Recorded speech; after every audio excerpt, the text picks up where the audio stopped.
Good morning guys, video last तक देखना। मैं आपको वन लाइनर क्वेश्चन बताने चल रहा हूं जो आपकी परीक्षा के लिए बहुत ही इम्पोर्टेंट है। खास करके इस समय 10th की भी परीक्षा नज़दीक है और बाकी ये सीटेट, एनटीपीसी, यूपीपी, यूपीएसआई और सबके लिए भी आवश्यक है, क्योंकि डिटेल जानना बहुत ज़रूरी है। तो डिटेल तो बहुत ज़्यादा नहीं है, बट यह है कि वन लाइनर में आपको मैं एक छोटा सा वीडियो बना के समझा देता हूँ। लाइक और सब्सक्राइब ज़रूर करना। ठीक, आपसे अगर पूछा जाए श्वसन क्या है, तो श्वसन एक जैविक रासायनिक क्रिया है, ठीक, जिसमें ऑक्सीजन के द्वारा भोजन का ऑक्सीकरण होता है, जिससे ऊर्जा उत्पन्न होती है तथा कार्बन डाइऑक्साइड गैस मुक्त होती है। तो आपसे मेरा एक अनुरोध है कि आप जो हम श्वसन करते हैं उसका जो रासायनिक अभिक्रिया है उसे कमेंट बॉक्स में लिख के भेजें।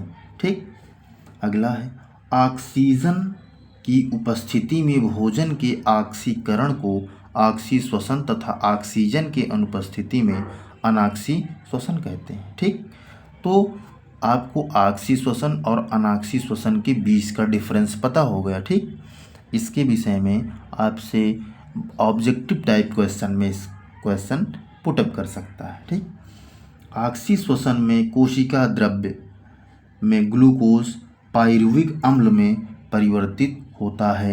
इस क्रिया को ग्लाइकोलिसिस कहते हैं। ठीक, अब ग्लाइकोलिसिस एक बहुत इंपॉर्टेंट प्रक्रिया है जो हमारे शरीर में होती है।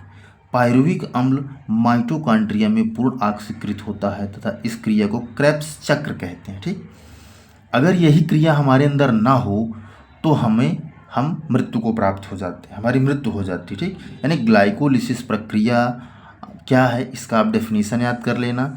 हम जब एक बार श्वास लेते हैं तो हमें 38 एटीपी ऊर्जा प्राप्त होती है। ठीक है, अगला क्वेश्चन है, अगला आपका पॉइंट है अनाक्सी श्वसन जीवाणु, ईस्ट तथा अंतःपरजीवी फीता कृमि में होता है। ठीक, जीवाणु, ईस्ट तथा अंतःपरजीवी, इसको आप अंडरलाइन कर सकते हैं इसी तरीके से, क्योंकि अगर क्वेश्चन पूछे निम्न में से किसमें अनाक्सी श्वसन होता है तो नहीं होता है, तो उसमें 3 ये दे देगा, एक चौथा भी दे देगा।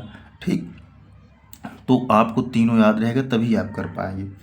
देखिए, मानव पेशियों में अनाक्सी श्वसन के कारण लैक्टिक अम्ल जम जाता है जिससे ऐंठन उत्पन्न होती। ठीक, यानी जो मानव पेशियों में अनाक्सी श्वसन है, जैसे पैर है, हाथ है, तो इसमें जब हम वर्क करते हैं तो लैक्टिक अम्ल जम जाता है मांसपेशियों में, जिसकी वजह से हमें थकान महसूस होती है। ठीक, अब जैसे हार्ट है तो हार्ट में अनाक्सी श्वसन नहीं है, उसमें ऑक्सी श्वसन है, क्योंकि हार्ट अगर 1 घंटे के लिए आराम करने चला जाएगा तो फिर हमेशा के लिए हम आराम करने लगेंगे। ठीक, इसलिए याद रखना कि अनाक्सी श्वसन क्या है और ऑक्सी श्वसन क्या है, दोनों में एक विशेष अंतर है। ठीक, तो दोस्तों आप लाइक और सब्सक्राइब करना।